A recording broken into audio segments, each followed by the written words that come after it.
पौराणिक गाथाओं के अनुसार कितने लोग अमर हैं, इनके चिरंजीवी होने के पीछे क्या कहानी है? भगवान परशुराम ने अपनी माता का वध क्यों किया, आइए जानते हैं। भगवत गीता में भगवान श्री कृष्ण ने कहा है कि जिस प्राणी ने जन्म लिया है उसकी मृत्यु भी निश्चित है, लेकिन पौराणिक गाथाओं में 8 ऐसे लोगों का जिक्र है जो मृत्यु के बंधन से मुक्त हैं और कलयुग में भी जीवित हैं। इन्हें सप्त चिरंजीवी कहा जाता है। चिरंजीवी यानी चिरकाल तक जीवित रहने वाला। सप्त चिरंजीवियों में पवनसूत्र, हनुमान, भगवान परशुराम, अश्वत्थामा, कृपाचार्य, व्यास, विभीषण और बलि शामिल हैं। इनके साथ एक और चिरंजीवी हैं, ऋषि मार्कंडेय। ऋषि मार्कंडेय अष्ट चिरंजीवी कहे जाते हैं। इन 7 के साथ ऋषि मार्कंडेय यानी अष्ट चिरंजीवी के नाम का जाप करने से व्यक्ति निरोगी रहता है और लंबी आयु को प्राप्त करता है। जो भी इन चिरंजीवियों के नाम का जाप करता है वह शतायु हो जाता है, अर्थात उसकी उम्र 100 साल होती है। उसे इन्हीं की भांति पुरुषार्थ और भक्ति की शक्ति मिलती है। कलयुग में हर जगह वास करते हैं महाबली हनुमान। अष्ट चिरंजीवियों में से सबसे प्रसिद्ध हनुमान जी हैं।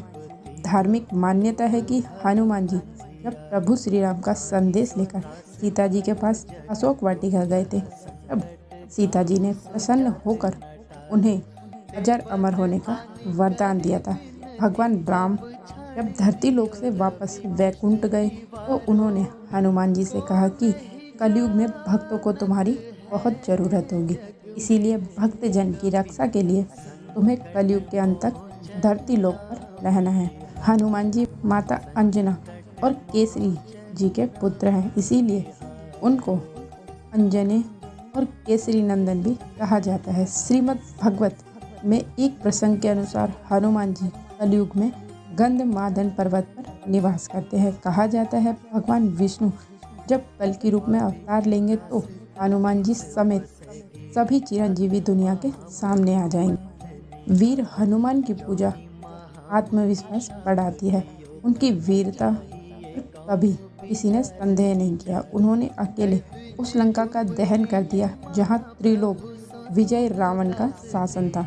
इससे उनकी शक्ति का अंदाजा लगाया जा सकता है। पौराणिक कथाओं के अनुसार एक बार तो हनुमान अपने आराध्य भगवान राम से भिड़ गए।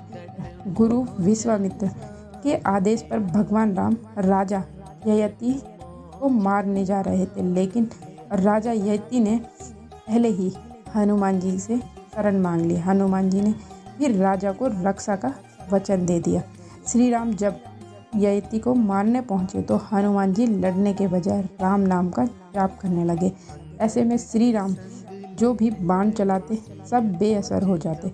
आखिर में महर्षि विश्वामित्र को खुद हस्तक्षेप करना पड़ा। उन्होंने सेवक और स्वामी का धर्म संकट देख राजा ययाति को जीवन दान दे दिया और भगवान राम को आदेश दिया कि वह युद्ध रोक दे। इस प्रसंग के बाद सबने मान लिया कि राम से भी बड़ा राम नाम का जाप है। हनुमान जी ने सूर्य देव को क्यों निगला था? हनुमान जी जब छोटे थे तो उन्हें एक दिन भूख लगी। माता अंजनी फल लाने के लिए आश्रम से बाहर गई। इसी बीच भूख से व्याकुल हनुमान जी को आकाश में सूर्य दिखे। लाल रंग के सूर्य को पकड़ने के लिए वह उड़ जाते हैं। उसी समय राहु सूर्य पर ग्रहण लगने वाला था। जब हनुमान जी ने सूर्य को पकड़ना चाहा तो उनका हाथ राहु पर अड़ गया। राहु डरकर इंद्र के पास भाग गया। इंद्र ने हनुमान जी पर वज्र से प्रहार किया तो वह पहाड़ पर गिर पड़े। वायुदेव ने जब अपने पुत्र की यह दशा देखी तो उन्होंने अपनी गति रोक दी। वायु की गति रुकने पर पूरी सृष्टि त्राहिमाम कर उठी। कोई प्राणी श्वास ही नहीं ले पा रहा था। तब देवता ब्रह्मा की शरण में गए। इसके बाद सभी ब्रह्मा समेत सभी लोग वायुदेव के पास पहुँचे, जो हनुमान को अपनी गोद में रखकर सहला रहे थे।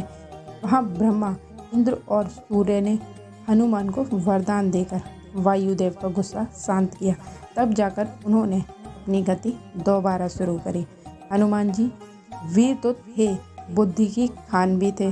अगर बल और बुद्धि का अंकुश ना हो तो प्राणी समाज के साथ अपना भी शत्रु बन जाता है। इसीलिए बल के साथ बुद्धि का संतुलन बेहद जरूरी है, जो हनुमान जी की कृपा से संभव है। अंतिम अवतार कल्कि के गुरु बनकर वापस आएंगे परशुराम। जगत पालक भगवान विष्णु के 10 अवतार में छठा अवतार भगवान परशुराम है।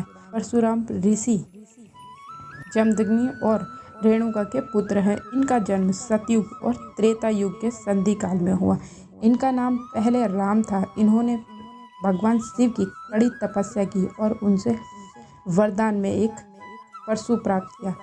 उसके बाद इनका नाम हो गया परशुराम। त्रेता युग में भगवान श्री राम ने सीता स्वयंवर में जिस शिव धनुष को तोड़ा, उसे परशुराम ने ही राजा जनक को दिया था।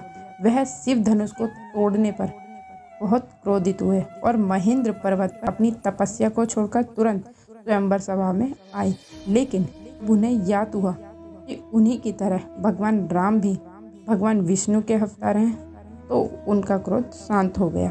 त्रेता के बाद द्वापर में ही भगवान परशुराम मौजूद थे। उन्होंने भीष्म पितामह, गुरु द्रोणाचार्य और कर्ण जैसे महावीरों को शस्त्र और शास्त्र की शिक्षा दी थी।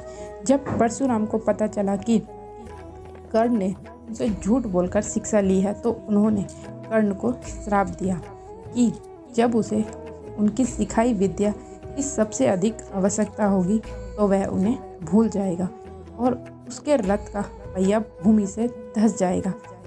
महाभारत में अर्जुन और कर्ण के बीच युद्ध के दौरान भगवान परशुराम का यह श्राप निर्णायक साबित हुआ। पौराणिक कथाएं बताती हैं कि भगवान परशुराम ने अपने पिता के आदेश पर अपनी माता का वध भी कर दिया था। कथा के मुताबिक माता रेणुका एक बार स्नान करके आश्रम लौट रही थी। उन्होंने उसी दौरान गंधर्व राज चित्रकेतु को जल विहार करते देखा। यह देखकर उनके मन में प्रेम जागा, जिसकी जानकारी महर्षि जमदग्नि को हो गई। उसी समय वहां परशुराम के बड़े भाई सुषेणु, वासु और विश्वासु आ गए। महर्षि ने उन सभी से बारी बारी अपनी मां का वध करने को कहा, लेकिन किसी ने ऐसा नहीं किया।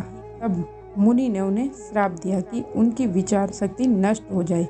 फिर परशुराम वहां पहुंचे तो जमदग्नि ने उन्हें भी यही आदेश दिया। पिता के आदेश पर परशुराम ने तुरंत मां का वध कर दिया। महर्षि जमदग्नि ने प्रसन्न होकर वर मांगने के लिए कहा। तब परशुराम ने माता रेणुका को पुनः जीवित करने और चारों भाइयों को ठीक करने का वरदान मांगा। महर्षि जमदग्नि ने उनकी सभी इच्छाएं पूरी की, साथ ही अजय होने का वरदान भी दिया। पौराणिक कथाएं बताती हैं कि कलयुग के अंत में भगवान विष्णु कल्कि के रूप में अवतार लेंगे। उस वक्त भगवान परशुराम उनके गुरु बनकर वापस आएंगे।